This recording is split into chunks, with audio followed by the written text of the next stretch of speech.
Somebody named Kennedy. Who was Kennedy Richardson? He's with give me 1 second. He's with K&J Express. Okay. We had a long day, didn't we? Oh yes, Lord. We are taped.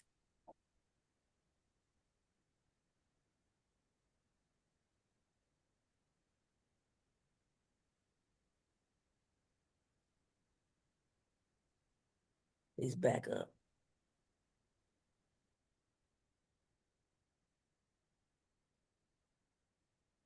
I see Buntina, Madison, Kennedy, Brittany Gaines. Who is she with? He's on our team, Beth. MBDA. Okay.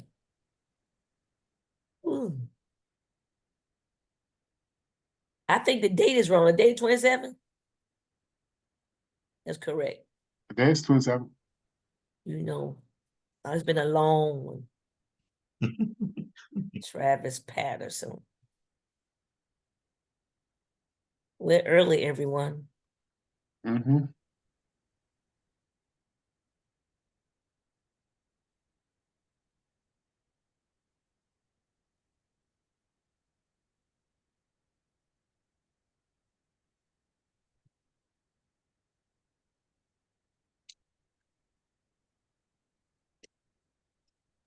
Good evening, everyone. We'll be starting shortly. We're just giving everybody a few more minutes to get logged in. Thank you for your patience.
What time is it? 6:02.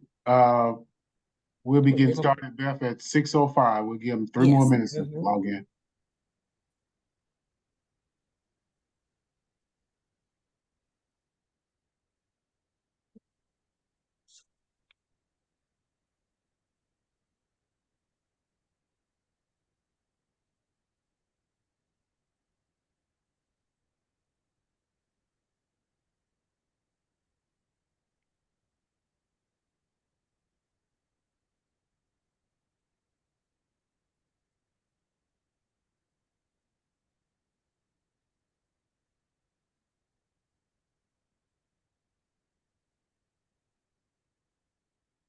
We're missing some people.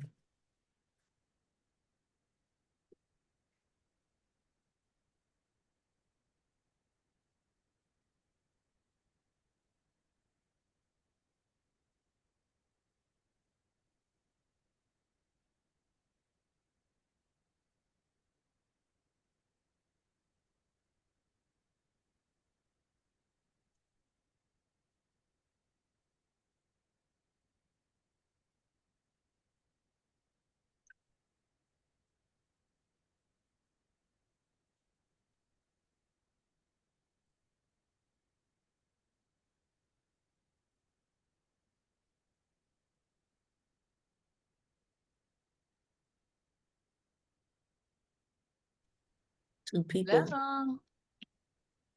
Thank you guys for joining us. You're rolling on in. 8:27.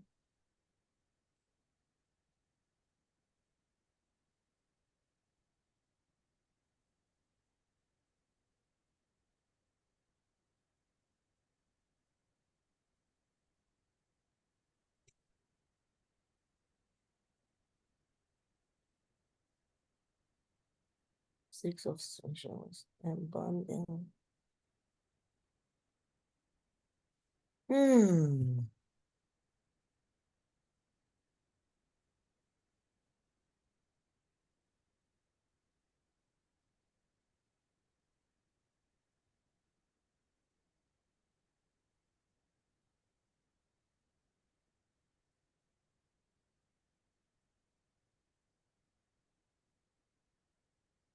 All right, Bill, 6:05.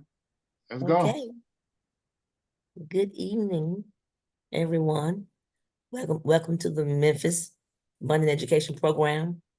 This class is the Bonding and Insurance. Mr. George Hilliard, President and owner of the Pete Mitchell and Associates, will be facilitating. And today is the 27th, 6 to 8 p.m. Central Time.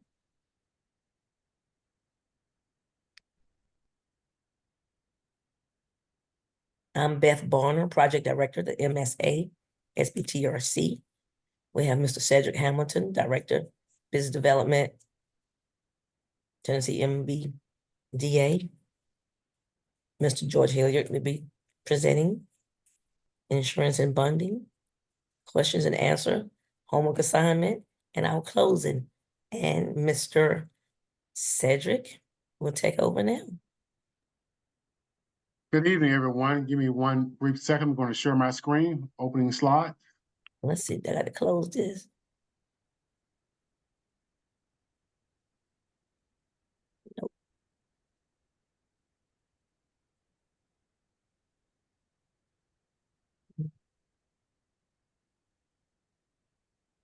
Nope.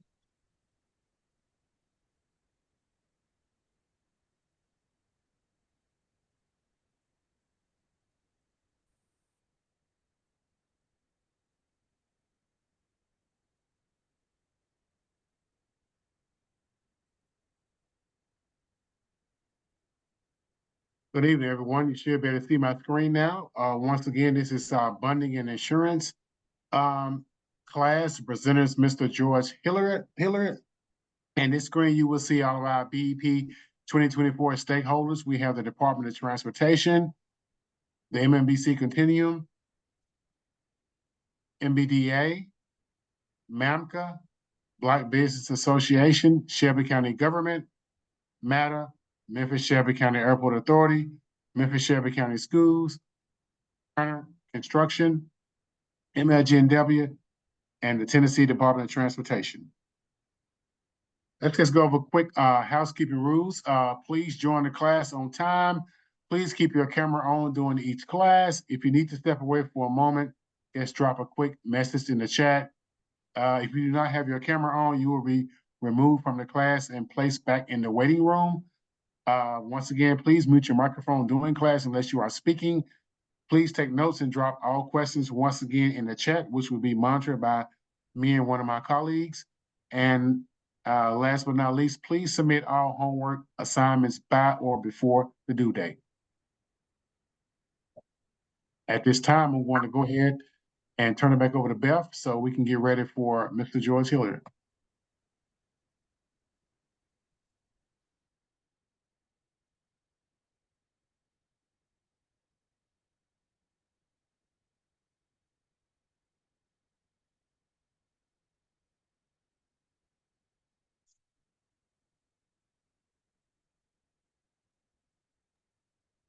You can go ahead and pull Mr. Hilliard presentation up, Beth.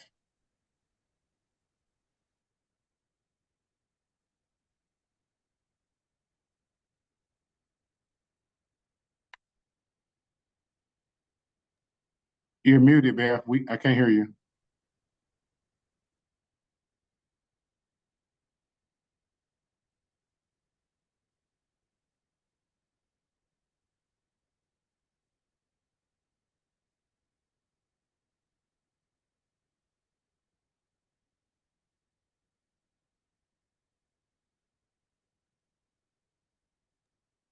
Beth, I can't hear you.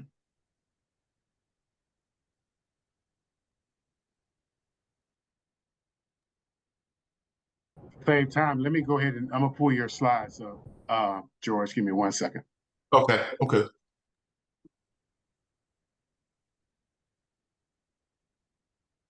Okay.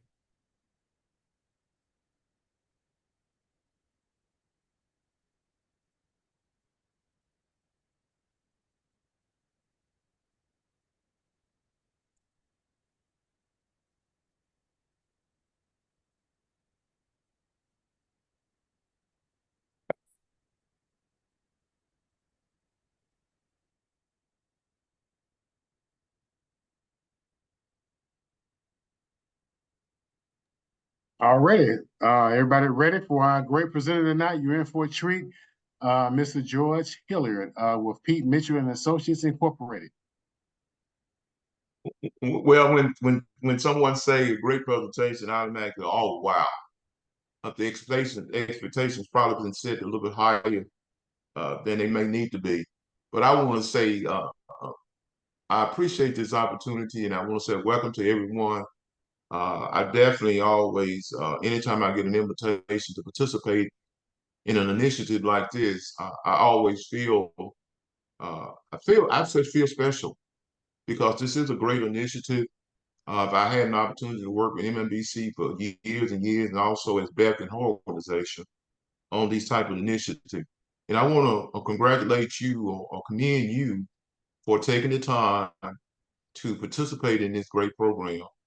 One of the things that, and I always say when I'm doing these type of classes, uh, insurance and bonding and all these things that you've been experiencing with this particular program is really going to equip you if you're not already equipped, but it's going to remind you of some of the things that you should and could do to really put yourself in a position to enhance your business, or for most of all, get more opportunities because you have the necessary information, also the credentials, etc., to really be attracted to those who want to do business with you, and they feel more comfortable with you when you're a little bit more knowledgeable about certain things. We're going to talk about insurance and bonding this evening. Most of the focus is going to be on bonding. But just like anything else, there's always something that needs to come before you able to go in another direction. That's in reference to insurance and bonding. Insurance is definitely very, very important when you go and try to obtain a surety bond. And also a good insurance program is also necessary for you to be able to do business with certain sectors, especially the public sector in reference to governmental business, etc. So this is what we're going to start out with, is talking about insurance. And you see my bio, George Hilliard, president and owner of Pete Mitchell and Associates. I've been doing this for 30 plus years. And I'm always excited by any time I have an opportunity to make a presentation. A reason I mentioned I've been doing this 34 years, I want you to know that regardless of what we do this evening, uh, you'll be more enlightened, but definitely won't know as much about insurance than I do, and I'm still learning. So don't feel inadequate or whatever if you don't grasp everything that we're talking about. But I want to get you in a position to be able to ask the necessary questions, whether it's in dealing with insurance or whether it's dealing with bonding or anything else, hopefully that you've had an experience with in this program. So the reason I want to start out with commercial insurance, because when you start talking to seeking bonding opportunity to try to get a surety bond, the first thing they want to know is what type of insurance program do you have? Not only are the bonding company, the surety company going to ask you this, uh, as I mentioned about the government entities, those even the private sector is going to be asking you to have a certain type of insurance in place. So we're going to start with commercial insurance, and I'm just going to talk about I consider the big four and sometimes the big five. And we started here, right here. We said coverage for an effective insurance program. And Cedric and I believe I saw some other MMDC staff members, and they've probably heard it several times. But I'm always going to start out with coverage for an effective program. And I always talk about the big four, and sometimes the big five, because I want you to be knowledgeable enough, equipped. And I'm sure some of you already got these particular insurance coverages in place, but I wanted to talk about them again this evening in case you are, but just to remind you how important it is to have a good insurance program. I said effective. I'm not saying the things that I'm going to talk about is going to make you have all the insurance that's out there, because there's so many insurance products there. It all depends on where you are and what you need in reference to your business. But I would say any person who's trying to seek and get opportunities with the government, they're gonna need the big four. And the reason you're gonna need the big four because that's what they're gonna require from you. So when you start thinking about your insurance program that you have in place now, some of the insurance you probably have in place because you were told these are what you need. But I want to give a little overview of what these coverages are about. So when you start seeking for other opportunities, when you start seeking for bonding, that it may be a little bit clearer to you why these particular insurance coverages are required. Coverage for the effective program, insurance program, uh, commercial general liability. When you first start getting your contractor's license, whatever, one of the things that the state of Tennessee is going to require that you have general liability, and they also require you to have workers' comp. So that's even starting when you get your contractor's license.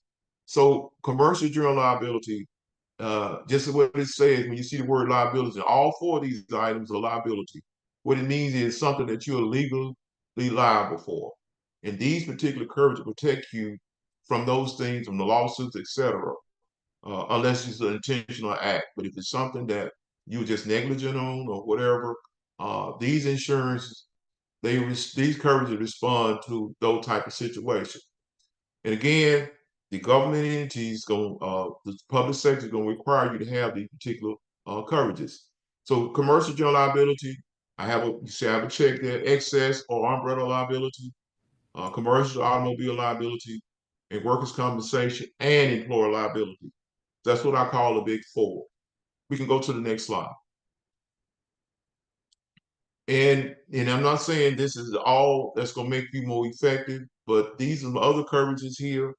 Sometimes it all depends on your particular profession, whether you're going to need professional liability.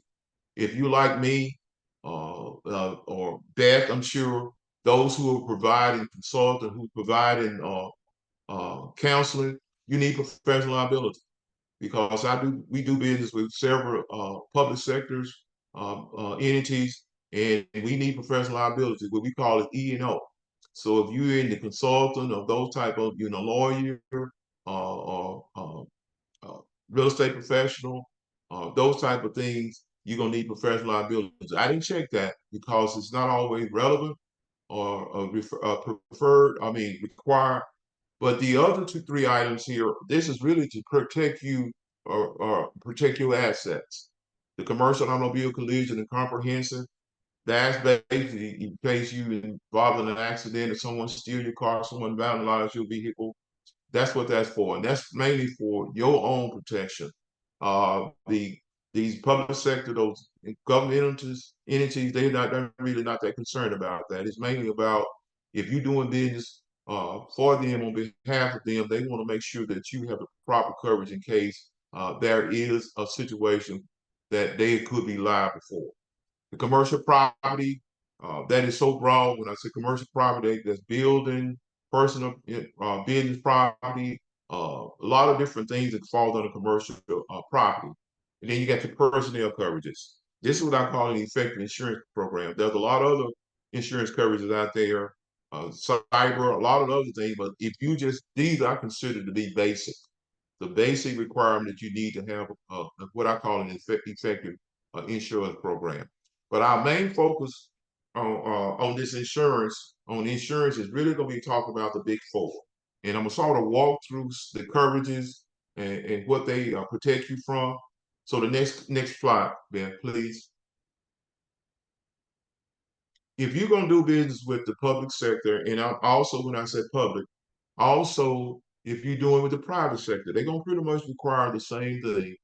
And if you are doing business now, if you responding to an RFP, an RFQ, or things of that nature, if you're awarded, if you're successful in getting the award, the first thing that they're gonna ask you, I ain't gonna say the first thing, but once you sign the contract, they want a certificate of insurance.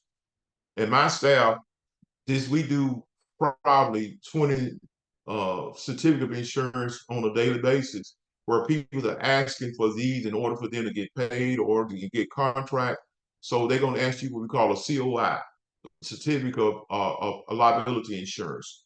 And I'm just for the sake of moving on, I'm not going to walk you through this, but I'm gonna go to the next slide and I'll show you what's on this particular document. The basic insurance requirements. So we're talking about a certificate of insurance. The reason that that's going to be required because they want to make sure that you or have the necessary coverages in place that they're requiring.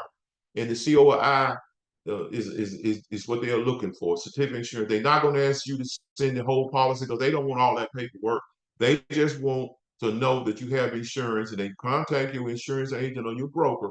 And once we send this information back to them, they are comfortable enough to say, you have these particular coverages in place. And what's on the certificate of insurance or the COI is the effective date of the policy, the insurance company, who you are, name of your company, the type of insurance coverages, the dollar amount of the applicable liability, and the date that it was issued.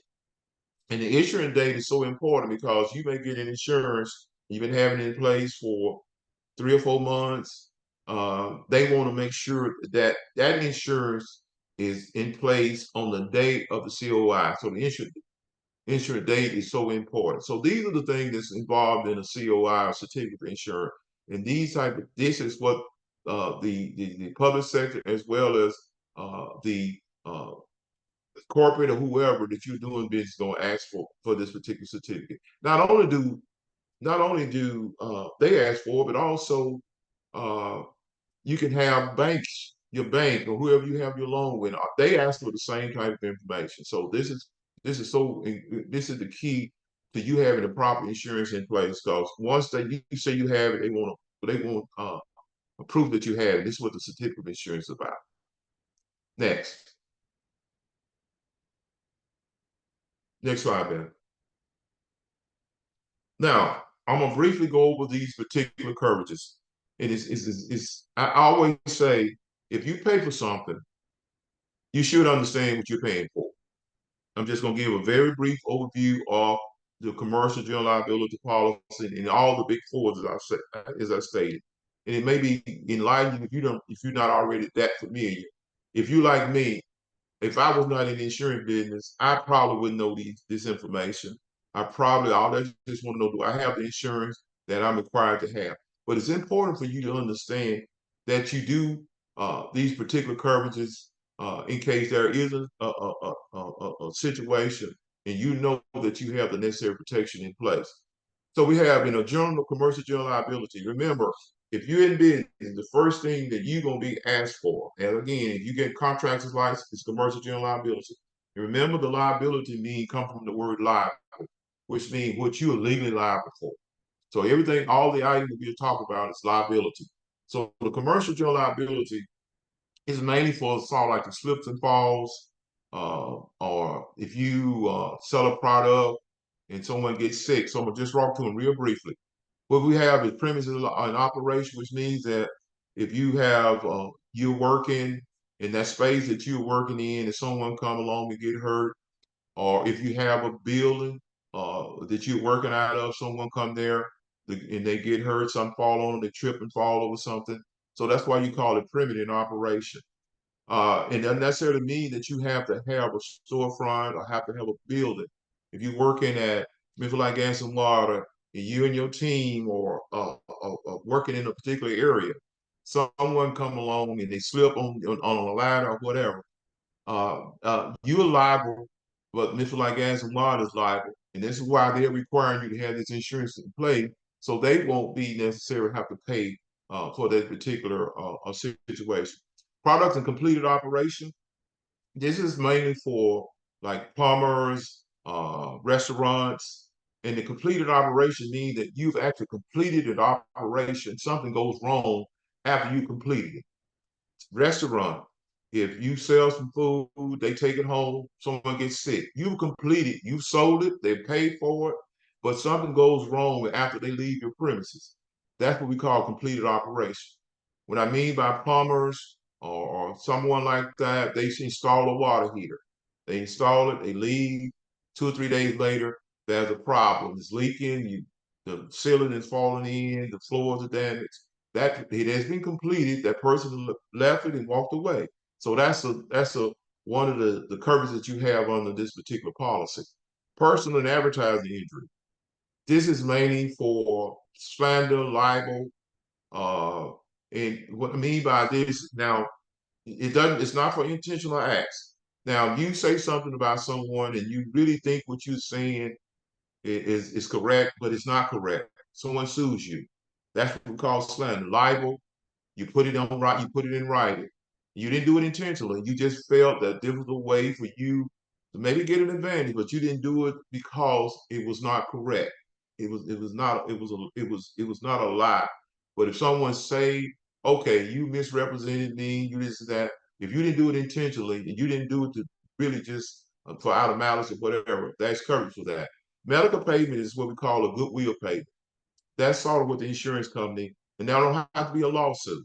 And they call it a goodwill payment. There's very limited benefits to this though, but it's like $10,000 most of the time. And they're just for someone maybe that got hurt on your property and you say, I don't want to sue you, just take care of my medical bills. Then the fire legal damage is that in case you're occupying a building, you're renting a building, and the building you call the building to catch on fire, there's normally a maximum of $300,000. So that's what that fire legal liability damage is. Fire legal damage, and that's all involved in your general liability policy. And this is why that the government sector as well as the private sector want you to have this coverage, because these kind of things happen. Things happen, and they want to make sure that you have the necessary coverage in place. The next slide, there. The next here is excess umbrella liability. It's pretty much the same as it is the same as we talked about for the general liability, but what it does is increase your limits. Excess or umbrella liability. That's gonna be required because most insurance companies will not offer no more than 200,000. $2 million aggregate in reference to if there's a claim. And most entities is going to require you to have more than that. This is why we call it excess or umbrella liability. It could increase your liability from the 2 million that normally the insurance company offer up to 10 million. It all depends on what that particular entity is asking you to have. So this is another, you very seldom you're gonna see a government entity of the public sector going to require $2 million. They're going to require more. So this is why this is mandatory as well. Not only does it increase your limit, sometimes it will broaden your coverage. It becomes the primary policy when your $2 million policy is gone. So this is another requirement. It's still doing the same thing as a general liability policy, but it's just going to give you more what we call more limits. Next bit. Commercial automobile liability. Again, remember, we're just talking about liability, something that who you're working for or you are legally responsible for. I didn't put common collision on here, but because as I talked to you a while ago, those are mainly protecting your assets and protecting your property. So commercial automobile liability, it's bodily injury, property damage, medical payment, uninsured and uninsured motorists. And then you have we call hired and unowned automobile coverage. All these are liability coverages. The bodily injury, you hurt someone, and there's some bodily injury there, it responds. Property damage, you run on somebody, tear up somebody's vehicle, you run into somebody's house, or you hit a utility pole. That's what the property damage, just like your regular automobile policy. Medical payment, this is for you or someone that within your family. This is not necessarily the same way it is with the general liability. It's the opposite. It's for you and your family. The other one, when we talk about the commercial general liability, it's for someone else. The underinsured and underinsured motor, we know what that is. Those who are out there who don't have the necessary coverage, or are they underinsured? So that's the protection this provide in reference to the liability. And the reason you see the hard and non-owned, and a lot of I get calls all the time in my office says, why do I need hard and non-owned policy liability? It's for in case that you're doing a job and you need to go and rent a vehicle, or someone you borrow somebody's vehicle because maybe your vehicle is not operable, or maybe you need some additional transportation for you or your workers. So they want to make sure you have the hired and non-automobile. Because if you go and you go to a rental place and you rent it, or you use some of your friends, or you look out of the some of your staff use their own vehicle. That's what that's for. The next item, workers' compensation. Workers' compensation. This is one of the coverage that probably getting a lot of business owners in trouble. And not only this saying that you definitely need to be aware of workers' compensation, because the public sector and the private sector are going to require you to have workers' compensation. If you bring in people on the job site, bring them to their location, and someone get injured, they want to make sure that you have these coverages in place. And not only this, but it's mandated by the state of Tennessee.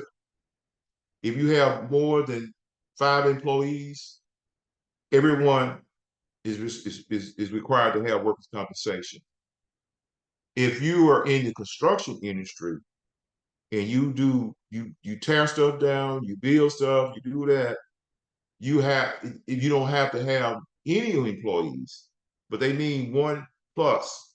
So if you're in the industry, in the construction industry, and you're building or you're tearing things down, you need workers' compensation. So you're legally responsible if you're in the construction trade and you're building and you're tearing down. If you're just doing what we call handyman work, those type of things, a lot of times you don't necessarily fall under that particular requirement. Now, the state of Tennessee requires you to have workers' compensation. Now, for the benefits, the statutory benefits for workers' compensation is the most comprehensive program that I've seen in reference to medical benefits, disability, and 2 other items we're going to look at in a few minutes. So when you're talking about statutory benefits, if you have a worker, they get injured, the medical bills are paid 100%. In the physician selection may vary, all depending on where you live. The disability benefits, sometimes you have short-term, long-term disability, whatever. But the most that they will pay is 3/4 of that particular person salary. But those are great benefits, and you see it was subject to waiting period. But these are 2 major benefits of workers' comp. The next 2 items on the next slide, Beth. The death benefits. If there is someone there's a death that's involved, there's a death benefit paid to dependents. Benefit vary by state, and then also there's burial benefits. Rehab. Someone your employee get hurt. Rehab is up to they're restored to a maximum physical capacity, and then they may offer some vocational training. So these are the 4 major benefits of a workers' compensation coverage. And it's good for you to know this because, a lot of times we realize that it's a requirement by the state, but a lot of times we don't necessarily think about the benefit that is offered. And remember, you're paying for these benefits. You're paying for these coverages. You definitely need to understand or be mindful of what these benefits offer. The next item here, I want you to be mindful of this. We in the state of Tennessee package workers' comp. And if you notice, if you look at your insurance policy, you can always see the word working compensation and employer liability. Because you're not insurance agents or whatever, you don't necessarily probably even connect it to. But it's always workers' compensation and employer liability. And the reason that it's separate like that is because the state of Tennessee, I ain't gonna say it's separate, the reading this package like that because the state of Tennessee is a good state in reference to workers' compensation. If you're in New Jersey, you're in Texas, you in some of these other states, they don't package it. You have to, they would do the workers' compensation, which is statutory, and you on your own for the employer liability. And you can go get it, or you may get it from the same carrier, but they are not mandated. But they are not mandated. In the state of Tennessee, just packages just for our convenience. Employer liability, what does that mean? Some people feel that you cannot get sued if you have workers' compensation. If that was the case, you would have all these lawyers on a daily basis saying, bring me your workers' comp claim. Bring me your workers' comp claim. Because sometimes we can be under the impression that I cannot be sued if I have workers' compensation. You have workers' compensation and employer liability. That employer liability is what protects you from some of these lawyers who are actually identifying your employees, knowing that they've been hurt, they've been injured. They said, come and talk to me. And you can be sued. Now, this is what this particular coverage, it protects you from those things. And there's 4 particular individuals that can sue you. The legal liability employee, your employee can, even though you can give them those mandatory benefits, those statutory benefits, they still can sue you because they said, the reason I got hurt is because you didn't have a safe workplace. I know you're giving me my benefits, but I'm gonna still sue you because you were negligent. That's what one of the coverages, that's one of the things that it protects you from. Not covered by statute. The workers' comp, a lot of times there's some gaps. So that's why you have this workers' comp, this liability, because there's some gap that maybe not necessarily covered. So if you have this particular coverage in place, it covers those gaps. Dual capacity to sue. Although the employee decided they don't want to sue you, but there's other people who can sue you. A child can sue you. A spouse can sue you because they said, because my husband or my father was injured at your workplace, they cannot perform the necessary duty, the fatherly duty or the husbandly duty around the house, etc. I'm gonna sue you. And they have a right to do that. And legal liability of you may have a business and the partner, you can't perform what you normally do, the partner can sue you. So it's so many people, so many entities out there can sue you. So that's what that employee liability. And I always like to emphasize this because if we feel like just because we have the workers' comp and the employee liability is not part of that, we are liable. So as we close with the insurance, let's go to the next slide. Now, this is what I want to caution you about. The reason I said the workers' comp, you get more business owners in trouble than any other insurance coverage. The state of Tennessee and the insurance companies have agreed and have decided how to determine what's an employee or independent contractor. And the reason I say they get in trouble because on a weekly basis, we have when we try to educate them now, we have some of our clients who get audited. And a lot of times they have misclassified or failed to classify their employees properly, have failed to classify their employees properly. Sometimes they would call an independent contractor when they're really an employee. Or they misclassify them. the misclassifying is not going to get you as much trouble. But when you said that you got an employee, but you call them an independent contractor, the insurance company want to make sure when they decide to insure you that they are insuring you and you're giving them the right amount of money for taking that risk. And every workers' comp policy is auditable. What I mean is, if you got a workers' compensation policy, you're going to be audited. Sometimes they just ask you to send in paperwork. If your company big enough, they might send someone to visit you, but they're all auditable. And if they see that you are misclassified, an employee, you call them an employee, you call them an independent contractor employee. So the state of Tennessee have come up with this, and the insurance company agreed that if you are doing one of probably at least 4 of these things here, you're an independent contractor. If you're not, you're an employee. And we realize that you want everybody to be independent contractor, so you don't have to pay them. You give them a 1099. The insurance companies say no, properly classify them. So this is what you consider an independent contractor. It said an independent contractor has the right to control the conduct of the work, the right to terminate their employees.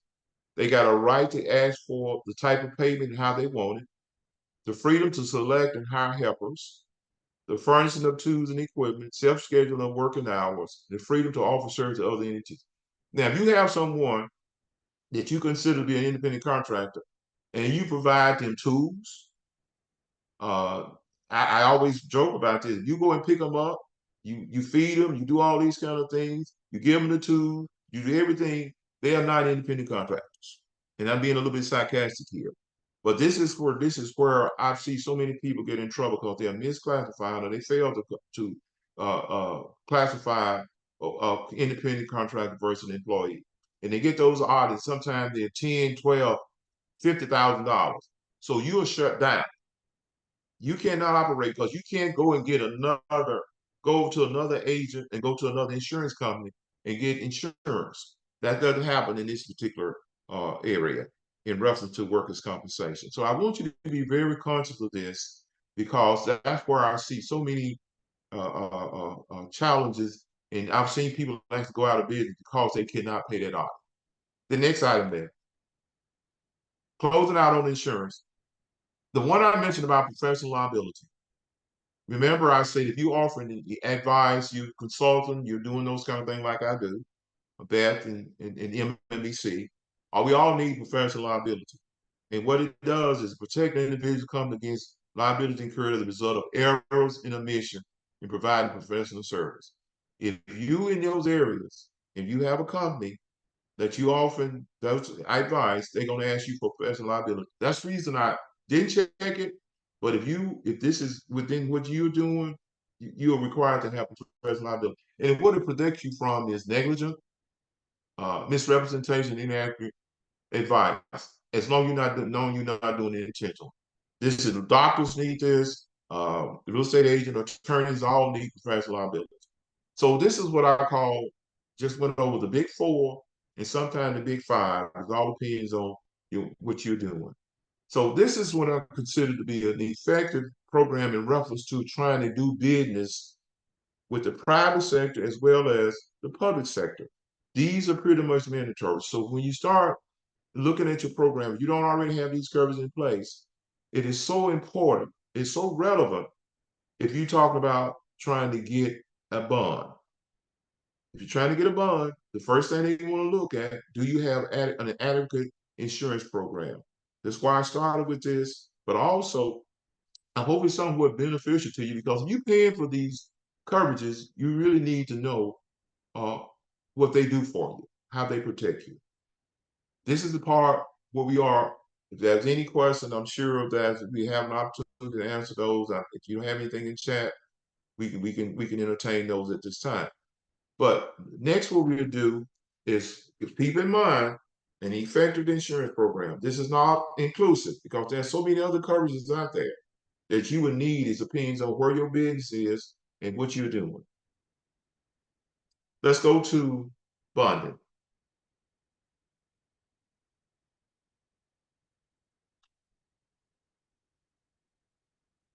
Okay, we're gonna take a 10-minute break shortly, but I want to get into the bonding.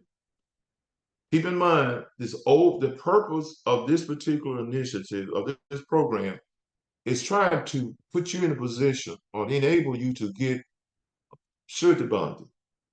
Whether you're talking about getting pre-approved or there's a particular job that you want to pursue, surety bonding is one of the products that really can help you take your business to another level. If you're able to able to obtain a surety bond, you have set yourself apart. And we recognize, and this is why you have this initiative, is that this is a challenge. It could be a challenge for us who don't necessarily uh, realize the requirements of a bond and what it would do for your business. This is to enlighten you about how you can take your business to another level. And we're going to talk about the surety bond and basic, how basic it is. And I don't want you to be intimidated about this. Please. I know a lot of times we hear the word surety bond and sometimes we freeze up. And you don't need to. Just get educated on it and try to make the necessary steps or correction within your business and try to put yourself in a position to be able to get a surety bond. So surety bonding, contract surety bond. The next slide there.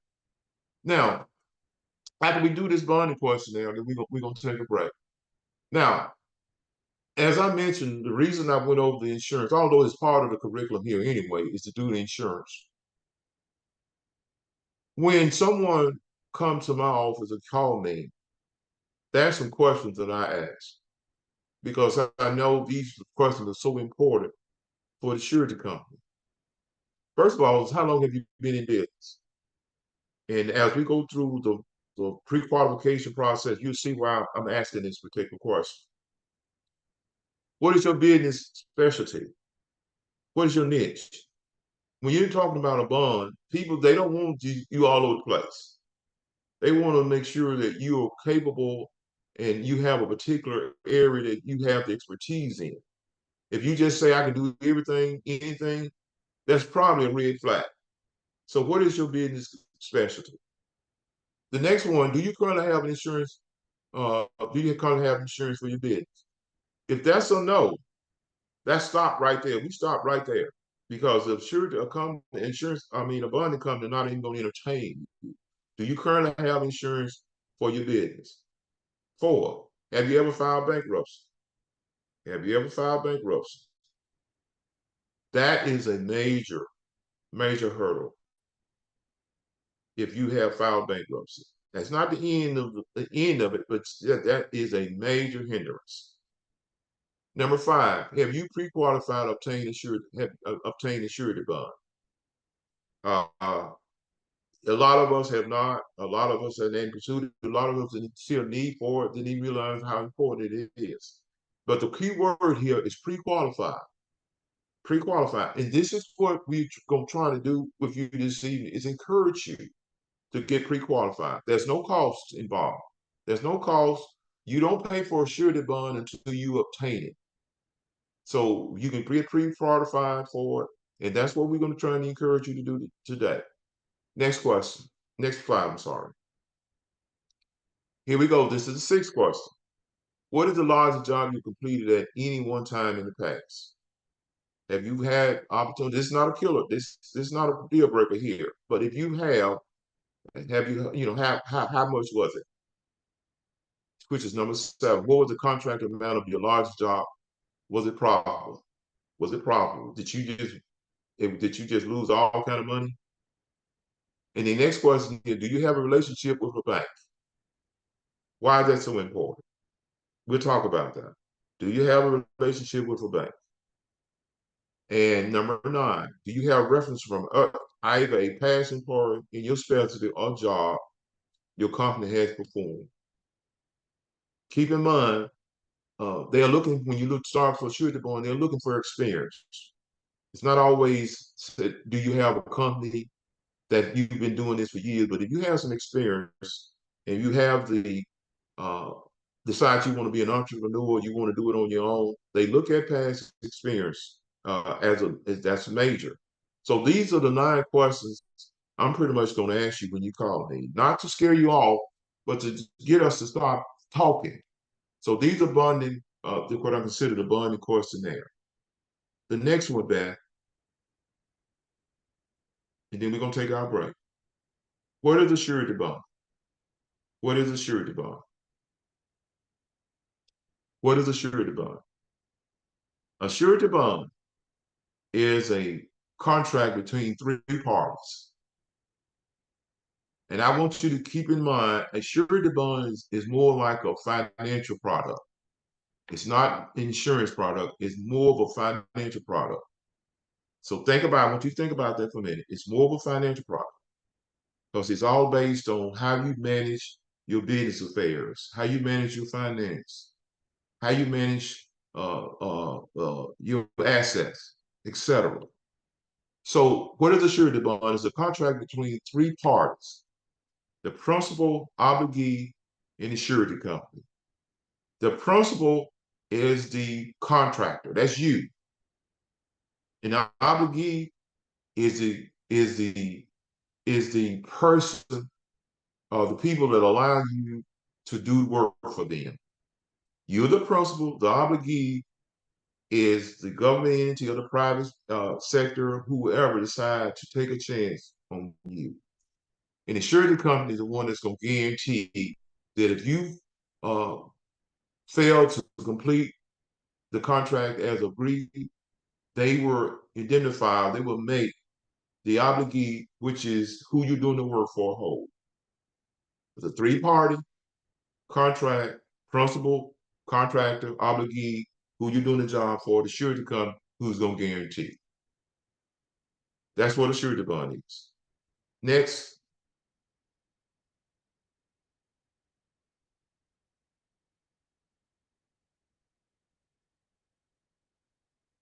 Why should the bond be required? Why should the bond be required on public projects? There's many laws been passed over the years.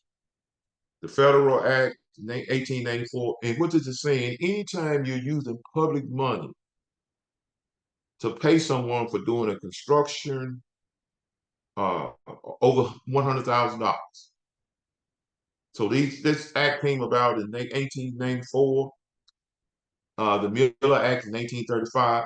The state of Tennessee is under the state and local is under Little Miller Act, which means that if government money or public money is used on construction projects, on anything over $100,000, they must require a surety bond. $100,000 or more. This is based on the Little Miller Act for the state of Tennessee, which is the state of Tennessee, which means it's local for local government as well. This is why you really need to try to put yourself in a position to take advantage of these particular contracts, because if you have a surety bond, you're putting yourself probably above your competitors. So we're going to take a break here, and we're going to come back and talk about the very specifics of a surety bond and give you, hopefully, to educate you a little bit more on the process and how we go about trying to assist you with a surety bond. Are we okay, Cedric? There? Yes, thank you, everybody. Before we go to break, I'm gonna do a quick roll call, kind of how I did it in reverse. Last class, I kind of waited till we got involved, and then I went called a roll. So I'm going to call a roll right quick before we go to break. Okay. Excelente Trucking. I'm here. Thank you. Wooden Mechanical. Present. Thank you. Yes, sir. Boss Entities Construction LLC. Boss Entities Constructions LLC. Dr. Woods Trucking LLC. Dr. Woods Trucking LLC. K&J Express LLC. Yeah, I'm here. Thank you, sir. Property Enterprises Incorporated. Property Enterprises Incorporated. Building Construction Management.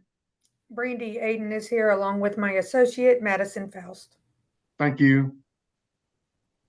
The Financial Center. The Financial Center. The Cleaning Leaders LLC. The Cleaning Leaders LLC. Perry Pavement Company. Perry Pavement Company. A1 Electrical Contractors. Present. Thank you, sir. Grind City Transportation. Grind City Transportation. Jones Capital Investment Group. Jones Capital Investment Group. Patterson Enterprise Incorporated. Here. Thank you. Harris and Associates.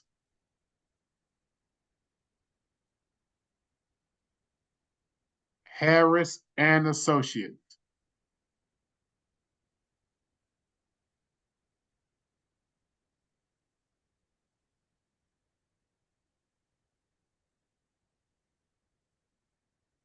All right.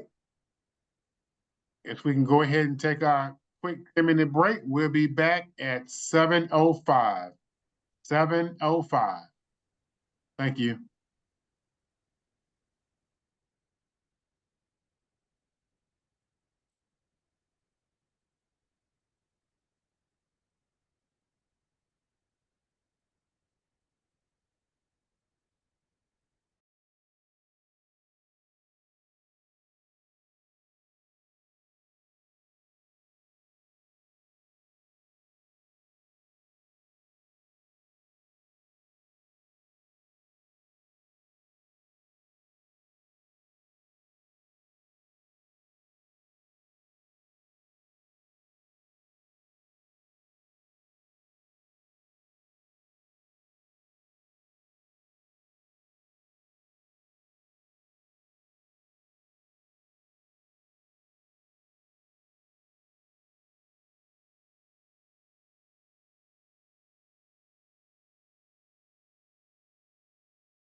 All right, it's 7:05. Take it away, Mr. Hilliard. Okay. I hope everyone had a good break. Um, the reason that I stopped at why surety bonds are required, I wanted us to think about that because regardless how someone like you, if you've done business for them or with them, by law, they will require this. So it's not necessarily that they being mean. They just, going by what the law says.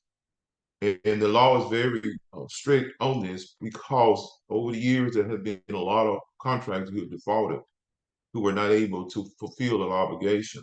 So we can understand, going back to 1800, they recognized that was an issue or challenge during those times. So let's talk about the obligee. The obligee is some of the partners that's helping with this particular initiative.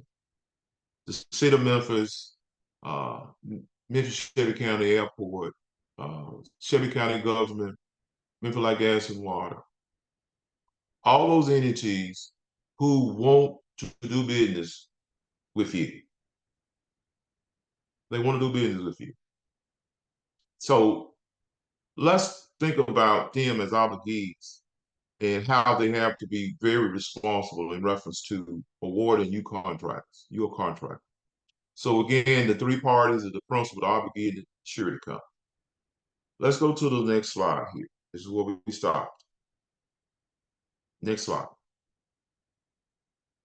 The benefit of surety bond. Again, I want you to think about the obligee who are taking a chance on you, giving you an opportunity. And the benefit of a surety bond is to provide financial security to the obligee.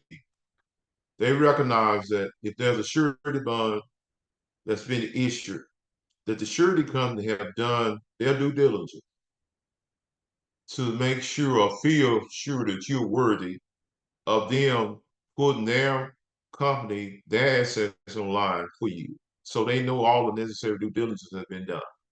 So the financial security, they feel good about. Not only they feel good about taking a chance with you, but also they're protecting the taxpayers' money. Construction assurance. In reference to a surety bond, they have professionals. They don't want you to fail. They don't want your stuff. They don't want your car. They don't want your house. They want you to complete the project. So they have specialists that's willing to come in and assist you if you are falling short or you need some help. That's what you call construction insurance. Next slide. Thinking about the benefit of surety bond. Surety bond. It provides capable and qualified contractors. Can the insurance company have did the necessary opinion or necessary investigation of you, and they found that you someone that they feel comfortable with. So the obligee feel good about that. Assure project completion.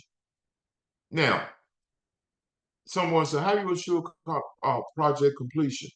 It means that if they take a chance on you and you fail to complete the project, they can hire someone else to come and complete the project. The obligee knows this. He knows this. So this is why they are so comfortable, again, about the benefit. Offer financial security, which means that if the surety company take a chance on you and you fail to complete the contract, the surety company have to make the obligee whole. So you understand why the surety company want to make sure that you complete the project. If not, they have to bring someone else in and they're going to try to help you be successful. So if I offer financial security to the obligee, technical, managerial, or financial system, the surety company is willing to do that as long as within reason. Now, they feel that they cannot assist you, can help you, that you just cannot complete the job. Then they're going to come after your stuff. Okay? Next slide. And reduce risk liens filed by subcontractor, laborers, and suppliers. We'll talk more about that, but the one of the things that a obligee do not want, once you complete the project and you hadn't paid people, you hadn't paid your subcontractor, you hadn't paid your laborers, you hadn't paid your suppliers. That's what a surety bond will guarantee that. So it reduces risk of liens. Protect taxpayer dollars. We know that. We talked about that. That's why those laws are in place. Smooth transition from construction to permanent financing. What that means is the surety company has committed to making sure that the project is being completed. So there's no in between, we're going to have to stop the project and we got to do this, we got to do this. So that's sort of a guarantee there and lower costs. The obligee or whoever can understand that maybe you coming in with a lower cost so that you're going to benefit them because they're not going to have to pay the XYZ company X amount of dollars as long as you have this assurance that you can complete the project. So it's a lot of times it's lower cost for the obligee. Next.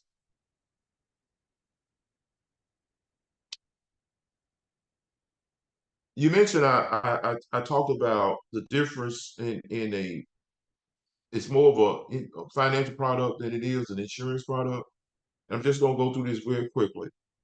The difference is that a surety bond and insurance is all regulated by the state insurance department. But when you start getting down to pre-qualification intended to present loss, insurance companies they concerned about spreading their losses through as many people they possibly can. But the pre-qualification is intended to present loss. The insurance company, a two-party agreement, that's between you and the insurance company. But on the surety bond is a three-party. You remember the obligated principal and the surety company. Coverage is provided specific. The insurance companies is different. Bond forms are different.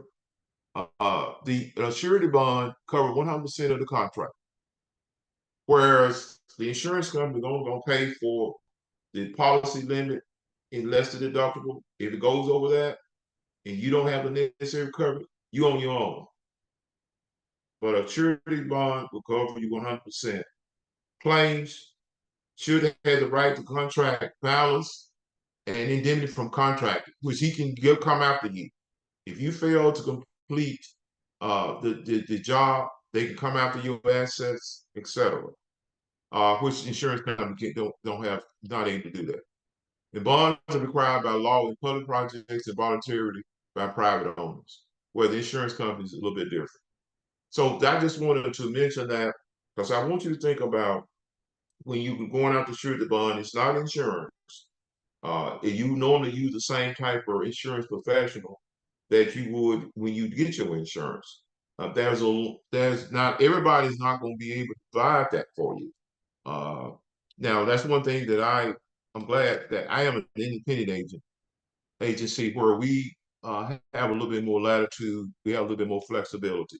Some insurance agents cannot provide this particular product for you. Next,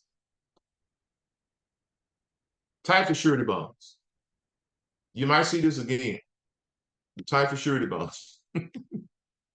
There's as we call, there's three types of major surety bonds: the bid, the performance, and the payment. I want you to think about. We're going to talk about a pre-qualification process in a minute. The types of surety bonds is the bid, performance, and payment. Sometimes that payment we could call it supply bond. I'm going to tell you how they work. A bid bond, there's no cost. Remember, you only can pay for a performance bond when you have been qualified, pre-qualified, and you're ready to sign a contract. Bid bond means, or some people call it proposal bond. The airport call it a proposal bond, but a bid bond is pretty much the standard. Bid or proposal bond, which means that if you bid on a contract and you are telling the the obligee or whoever you're trying to get the contract, that if you awarded the contract, that you can get a performance bond. So the bid bond is really like a qualification. It's saying that you've been approved for a bid bond because you've gone through the process. There's no money required until you are actually given a contract, awarded a contract. So the bid bond is saying that I have been pre-qualified. If I can get this, if I'm awarded this contract, I can perform. I've been pre-qualified. Performance bond. The performance bond is the actual contract. That's where you and the surety company enter into an agreement. That's what you call performance. And keep in mind, a surety really comes from the word sure. Sure, I can do this. So a performance bond mainly is I'm gonna perform according to the contract. And that's where you pay what you pay for. The payment bond a lot of times is part of that performance bond. And sometimes you call them supply bonds. Y'all remember we talked about liens a minute ago, where they were talking about the benefit? A performance bond means that I'm gonna perform, and the payment means is I have paid my employees, I paid my subcontractors, I paid my supplier, so there's no lien. That's why those two go together. You can perform a contract, but if you haven't paid everybody, someone can come and put a lien on that particular project, and you cannot do anything until that particular is settled. So that's how those two. Bid bond means that you've been pre-qualified. Performance means that you've been awarded a contract and that you gonna perform accordingly. If not, the surety company gonna make the obligee whole, and the payment means that you paid everybody. Next. Here we go from the pre-qualification process. Keep in mind, you don't have to necessarily have to have a job that's been awarded a contract. I would encourage you, if you got your business at a certain level, certain point, and you maybe think that there's opportunity will come your way. And I see Mr. Frazier on here. I know he probably heard this presentation 1,000 times, but it's always good to hear things again. Role of a producer, pre-qualification process. Let's think about you're ready, like you're going to the bank, you go into a financial institution, and I want you to loan me some money, or I want a line of credit. The role of the producer is to help you through that process. Now, and we talking about getting pre-approved, the surety company is looking for certain advisors, or certain people part of you, what we call your advisory group, part of your team. And if they want to know if you, definitely if you have a banking relationship, which is the lender, you have anybody who provides you good advice in reference to contracts. They want someone that the auditor, someone can help with your finance, with your books, and making sure that they're in order. And the producer would be me.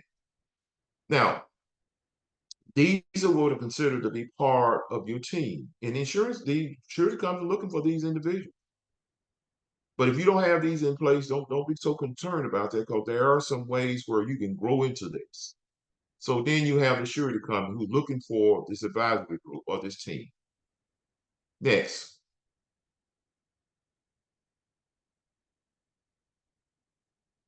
There you go to next.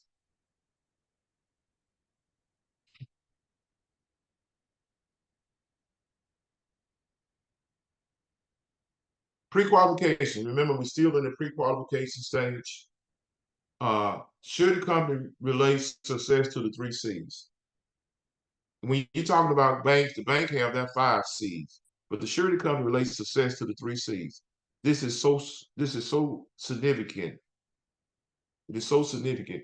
What the surety company is going to be looking for, we call the 3 C's, is character.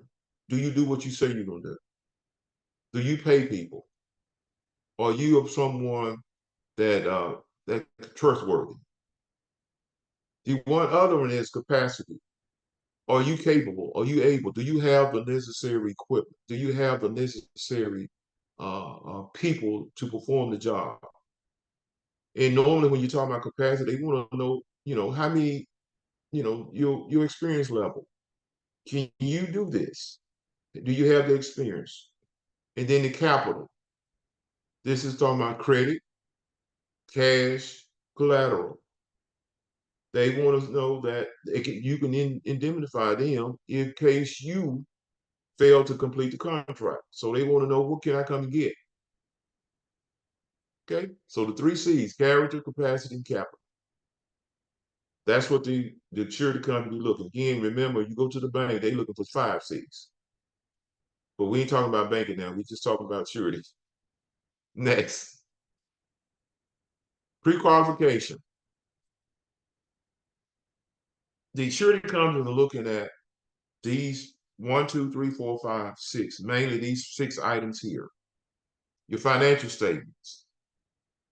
And they look at, there's 3 types of financial statements.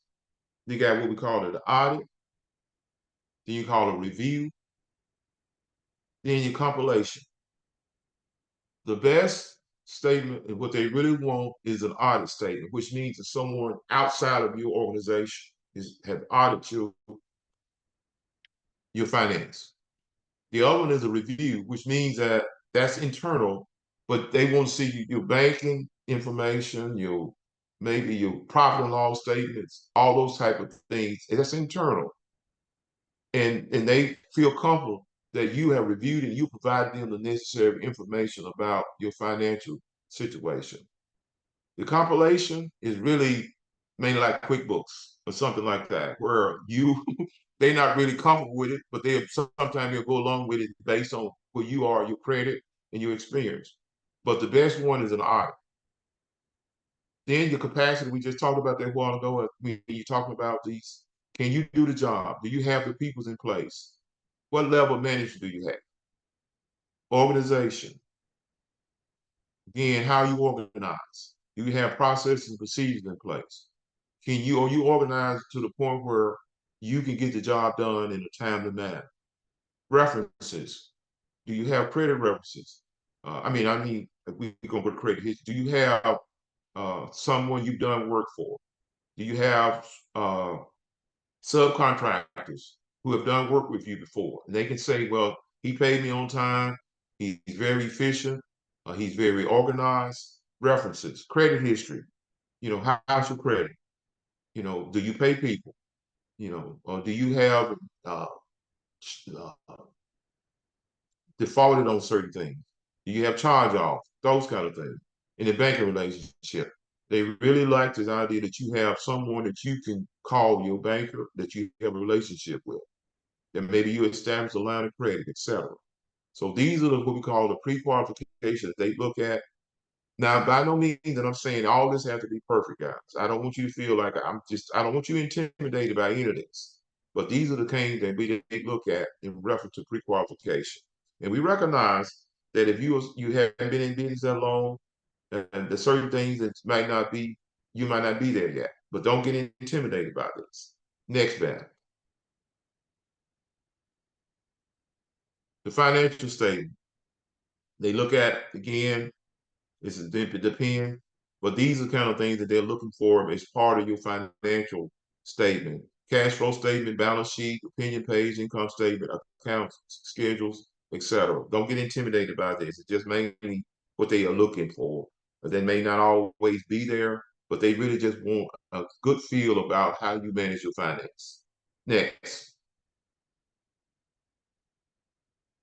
Financial statement, again, pretty much what I said a while ago. They're just a continuation of the things that they will be looking at, and that don't necessarily mean that you have to have all these things. As long as they just want to get a feel of how you manage your finance. Next, Beth. This is a sample bond requirement for an actual RFP. You remember, this is actually an RFP requirement from the Memphis Shelby County Airport. And most of the time, if you're looking at any entity within Shelby County, they pretty much gonna require the same thing. And this is an actual RFP this is from Memphis County Airport. And they saying if you are in a position to get you're being awarded a contract, these are the things that they're gonna insist on. If you're gonna bid, these are the things that's part of their RFP. They want you to have a proposal bond in the amount of $5,000. Proposal bond. Remember I said the airport called it proposal bond, but when you looked at it a while ago, it was a bid bond. It's the same thing.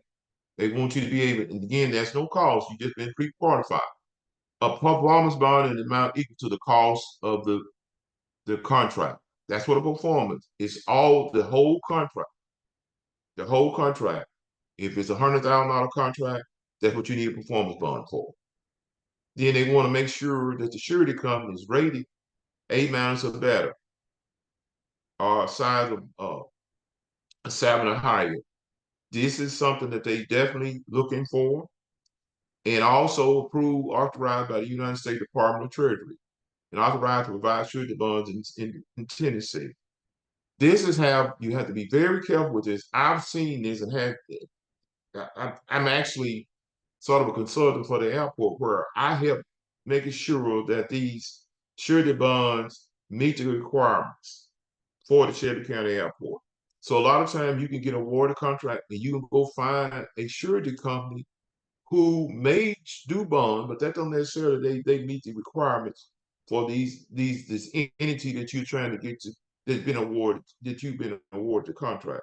So make sure that the bond that you're getting meet these particular standards because it's pretty much the same regardless of what entity you're dealing with in the state of Tennessee. Next.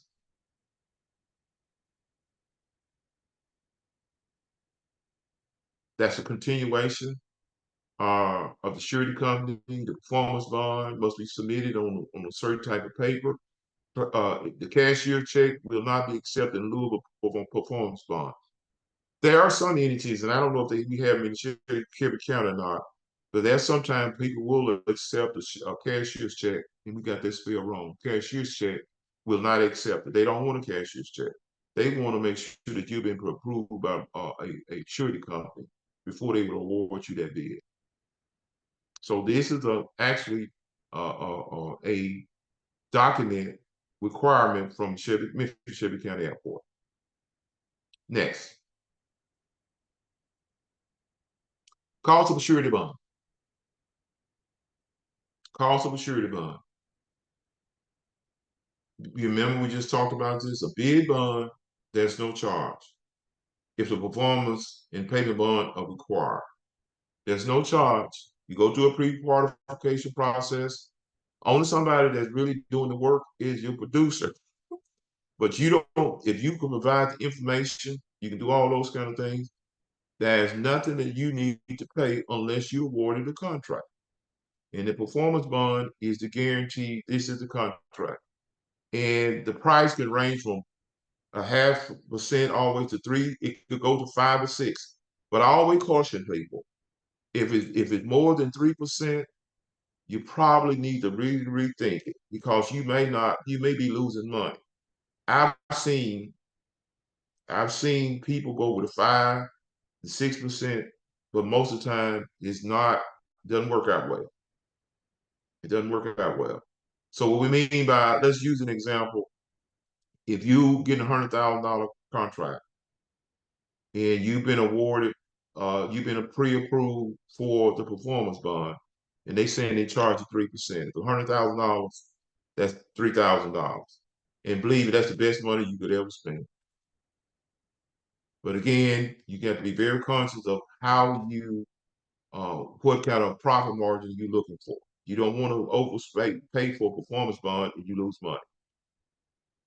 And that's not going to be good. So the payment bond, again, payment bond or supply bond, price included with the performance bond. Remember what the payment bond is, that making sure that the suppliers, the employees, subcontractors all have been paid. So that's the cost of a surety bond. So when you thinking about a surety bond, it's based on percentage. 0.5% is where you want to be, but I don't know many people fall in that area. Okay, next.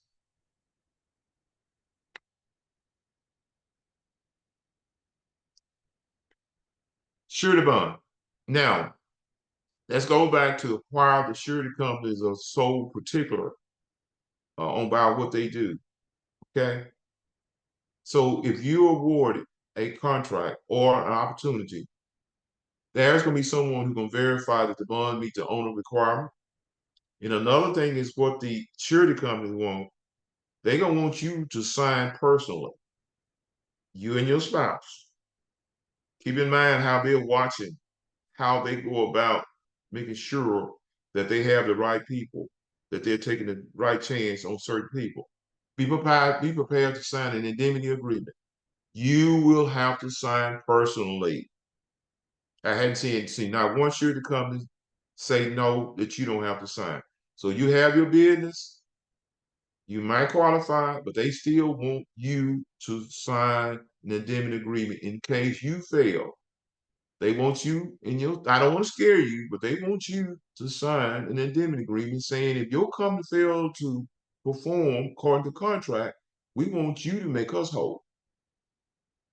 And another thing, if you're trying to get pre-qualified, allow sufficient time when seeking a surety bond. This is not something that a lot of time that you can do overnight unless you've been obtained surety bond, unless your finances are so in line and your credit lines up. We can work with you on that, but a lot of times it takes a little bit more time if you have not gone through the process. So as we start winding down here, this is what we're seeing here is you've gone through the process, you've been successful. These are the kind of things that you can look at for us at the end on what you can expect. Next. Now, the qualities of a successful contractor, from a surety bond perspective. I want you to think about we just went through a process. When the surety company start looking at who they want to issue a bond to or keep as a client, these are some of the things that they look for. First of all, the contractor that they taking a chance on, or the one they want to keep, they are highly disciplined and organized. Think about what I just said. They stay within their niche in their geographic territory, which means that you stay within what you're able to do and you're an expert at it, or you're pretty good at it. They take calculated risks that involve great thought and debate within the organization through advisors, which means, you remember we talked about advisors, your attorneys, your accountants, people that are maybe higher level position that you trust. The best company have a team of professionals that they rely on in decision making. Number 5, they're highly successful construction companies set goals and plan for the future. Just don't go out and just start doing things and really hadn't thought it through and they hadn't planned for it. They develop solid internal control. You got people in place. They do what they need to do, and you are able to control. You're able to monitor, etc. They know their cash flow and age receivable that is over 90 days. They keep track of the probabilities and also substantial projects. They can answer virtually every question a surety may ask or quickly to find the answer. If you are able to get a surety bond, these are the things that you need to always be conscious of to continue that relationship, enhance that relationship. If you can get your first bond and you continue to move on, you always want to increase that your bonding capacity. But this is something that will really take your business to a different level. Next.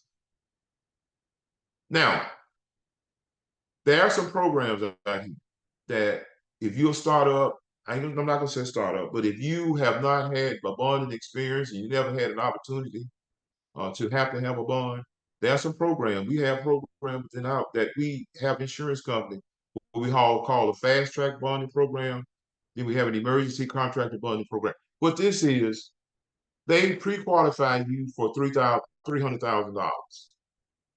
You don't have to have a contract. You just say, I want to get pre-qualified. I want you to say now, I just want to get pre-qualified. You bring us in, we sit down and do an application. It's not really intimidating.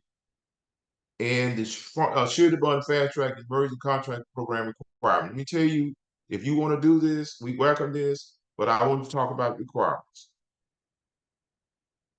Let's go to requirements, Beth. Here we go.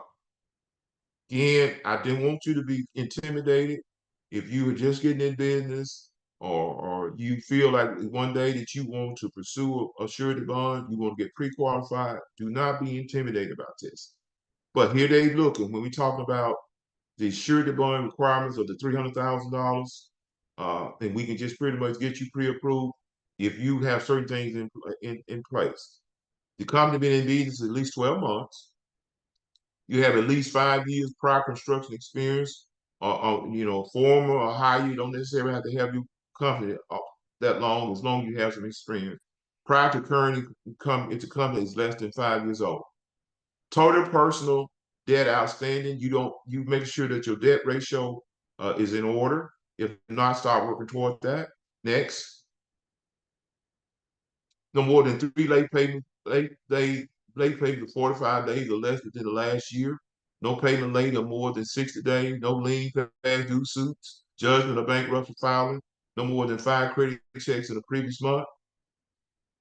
What I mean by, when we say credit checks, I mean that's not talking about insurance or buying things or whatever. But if you actually trying to get something, get a bank, line of credit, or you trying to do something like that, they don't necessarily want that if you've done more than 5. Next, credit score at least 600. Talking about this program. Credit score at least 600. Credit score of less than at least 600. Business indemnity must be provided. Talk about the indemnity a while ago that they want you to sign personally. Individual indemnity of all owners and spouses must be provided. Project location must be less than 150 miles. Cannot subtract more than 50% of the contract price. Bid results must be within 10%. Completion time must be 12 months or less than the date of the approval. And maintenance warranty term should not exceed 2 years. Now, saying all this, the surety companies want to do business with you. They want to pre-approve you. The key thing here is your credit. Just try to make sure that certain things are in place or you start working toward it. But this is a program that we have. We'd be glad to walk through you with it. Glad to work with you on this. And it can get you pre-approved, or at least you know what you need to work on when that opportunity comes. Next, Becky. I believe, Cedric, I'm gonna yield to you if there's any questions, because I know this is a homework assignment. Maybe we put it up too quick. Again, if there's any questions, please feel free at this time, but I'm gonna turn it over to Beth and Cedric. So whatever we need to go from here. But again, thank you so much for your time. And I really enjoyed doing this. I always try to educate or try to enlighten you as much as I possibly can, because I know this is not necessarily your area of expertise. If you took me to a construction site or you took me to your site, I would be totally lost. But this is why this program is so important, to help you be a little bit more mindful of how you can take your business to another level and some of the key things that you need: insurance and bonding. Thank you. I don't Cedric, see anyone have any questions. I don't see any questions in the chat. Can we go back to the homework Yes. screen? Yes.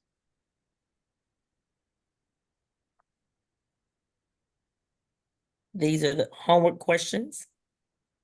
Please write them down. Take a picture of it with your phone.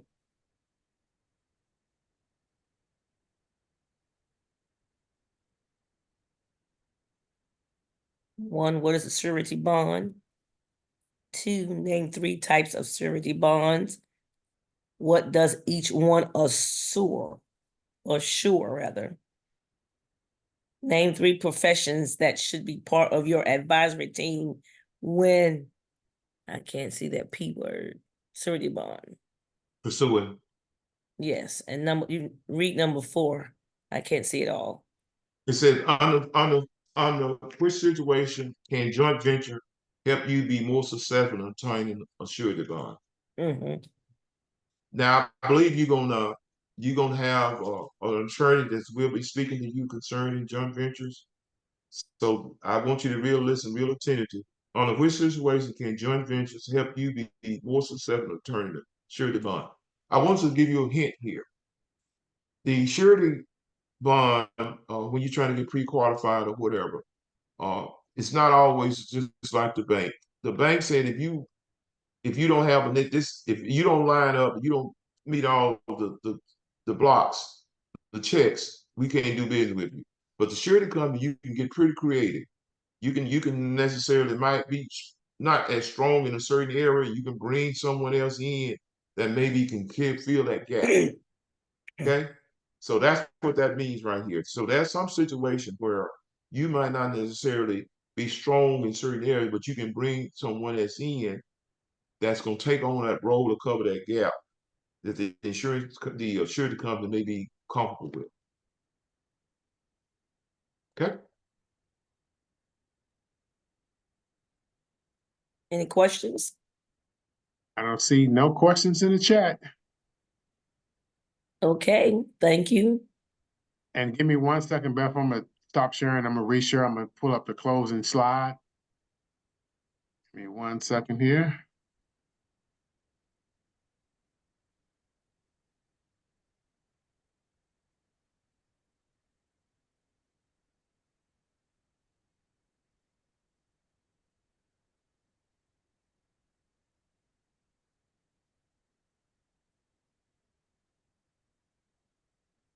I want to personally thank Mr. Hilliard for taking time out, giving us this valuable information. Every time I hear him present on insurance, you know, I always learn something new. I was at one point, I was at a capacity where I always had to read COIs. I always had to accept additional insured endorsements. I used to always have to look at those high umbrella policies that was 5 million, 10 million, and the highest I think I've seen was maybe 15 million. So, you know, just be mindful when you're dealing with any agency or entity, look at those insurance requirements because a lot of times they will be different. Just don't think they will be just the standard insurance requirements. Just go through that RFQ, RFP, IFB, request for quote, whatever it may be. Please go to those insurance requirements because you need to know what will be expected of you if you win that opportunity. Thank you, George. I really appreciate it. Thank everybody for attending tonight. Next class will be August the 29th, 2024 at 6 p.m. We will have banking and finance. Thank you. Thank you. Good night, Good luck, everybody. everybody. Good night, everyone. Good night. Good night, everyone. Good night. Bye, Thank Miss you. Beth. Good night. Bye, Queen. Good night.